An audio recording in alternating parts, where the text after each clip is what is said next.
Conditions May Apply by CinnamonPinecones. Read by Distracted by Books. Chapter 10.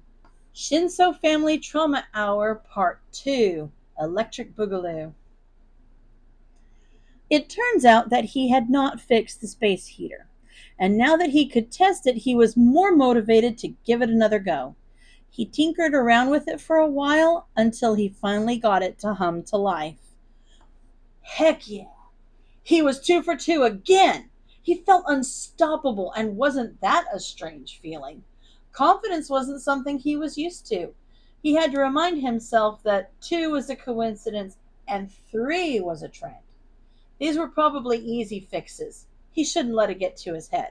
Izuku figured he would have to find a way to get up to the roof because he did not want to have to lug this thing up and down the stairs every morning and evening. The solar panel was detachable for this very reason, but he still needed a way to connect it down to the stairwell. But it wasn't long. It had a cord, but it wasn't long enough to run the whole distance. That cord, in addition to the extension cord he found, could be enough. It would at least be enough to get the outlet to the ground level, and Izuku could add another extension when he got his hands on one. He'd have to keep an eye out at Dagobah. It wouldn't hurt to have an extra extension cord anyway. He wouldn't put it past DJ to chew through the cable. The best path to the roof, or at least the safest path, would be around the outside of the stairwell, as it had the best structural integrity. It's also where DJ hung out, so presumably there was enough flat area to lounge. He'd definitely have to set the panel up at an angle. He could see DJ loafing on top of the panel and blocking out all the sun to spite him.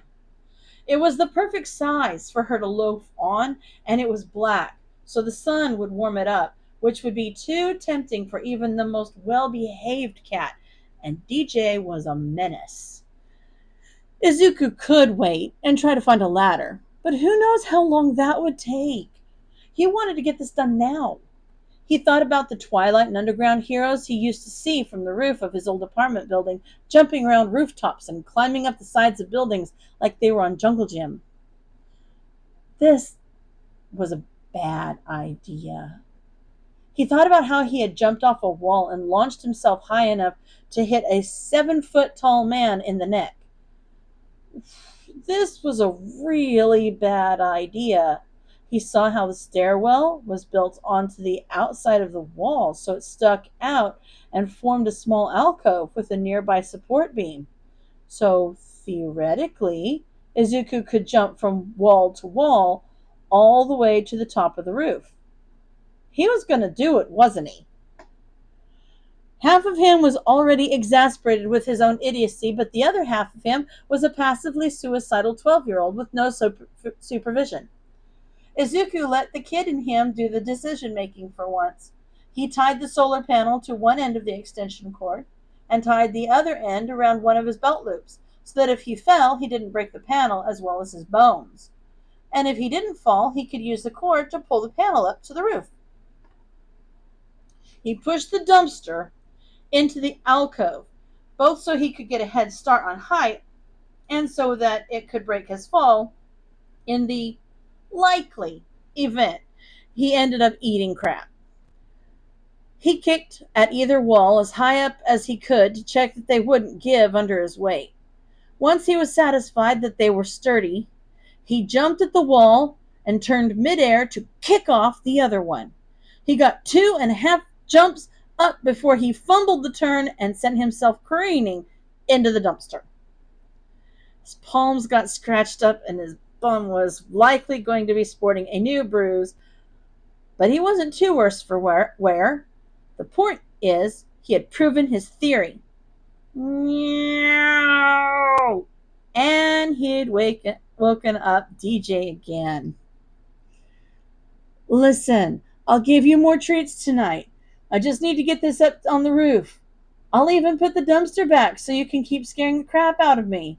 He lazily placated her as he thought through the movements and where he went wrong. He could do it. He did do it. He just lost the rhythm. All he could do was try again, and so he did. Again, and again, and again. After falling 5 more times and gaining an innumerable amount of bruises and possibly a sprained ankle, he found himself sprawled on the roof, looking up into the eyes of a very unimpressed cat. She was only 3 feet away. This was the closest he'd ever gotten without being hissed and swatted at. Maybe she was taking pity on him after watching that sorry display. Slowly he reached a hand out for her to sniff, which she immediately slapped away. But it was without claws, so he'd take that as a win. Not wanting to push his luck, he skirted around DJ to the corner of the roof closest to the former window current hole in the wall that was nearest to the stairwell door and pulled the solar panel up by the cord. There was some sort of metal pipe that may have been an exhaust valve at some point, but now it was going to be a solar panel stand. He tied the panel to the pole facing due south and tossed the other end of the cord over the side of the wall. The cord pooled in a circle on the ground, which would be enough length to at least get the generator in the building. Maybe even to the top landing of the stairwell, but definitely not all the way down to the second landing. He was going to need another extension cord. Damn it. Well, that was a problem for later. Now, he needed to get down. He didn't think this through. Would going down, jumping from wall to wall, slow his descent? It would add friction, so theoretically it would slow the fall, but would it slow it enough? Izuku figured he'd fallen onto that dumpster enough times today that he didn't really care if he was essentially just flat out jumping off the roof at this point. So, with not much forethought, he just went for it. It definitely slowed him down, and he landed on his feet, but he lost a shoe on the second jump. He probably should have tied the laces tighter before doing that, but you live and you learn, and now Izuku had one slightly dirtier sock. There could be worse outcomes. He shot another apology to DJ as he collected his fallen shoe and dragged the generator inside. Izuku was right. The generator couldn't make it past the third step, and the stairs weren't wide enough to hold it, so he had to set it on the first landing. This landing was smaller than the second landing. It was square, so it was only as wide as the stairs themselves. Oh, Izuku didn't fancy sleeping in such tight quarters with a space heater, so he moved, getting another extension cord to the top of his priority list, and headed down to the second flight to work on his homework. Minus all the bruises, that was actually pretty fun. It was like playing on monkey bars for big kids. It would be a good skill to have, too. He could just wall jump away next time someone tried to mug him. Maybe he could practice more, and it could be a reliable getaway option. Waking up the next morning had Izuku questioning if he really wanted to practice doing that ever again. Everything hurt, and he was a walking bruise. He hadn't broken anything, but moving around was quite painful regardless. It felt like every muscle he had was sore. Whether that was because it was a full body workout or because he'd managed to bruise every muscle in his body, he wasn't sure, but both options seemed equally likely. Maybe it was both. It was probably both. Today was Wednesday, so it was a library day. Maybe he could look into free running. He thinks that's what it's called. It seemed like the kind of skill that was built more from practice than study, but it couldn't hurt to look into it. It would certainly hurt less than falling off a roof 5 to 6 times in rapid succession. Izuku was at the library looking into heroes who did a lot of parkour and free running when the purple-haired kid walked past him, likely getting a look at his screen because he stopped and spoke to him for the first time since he introduced himself.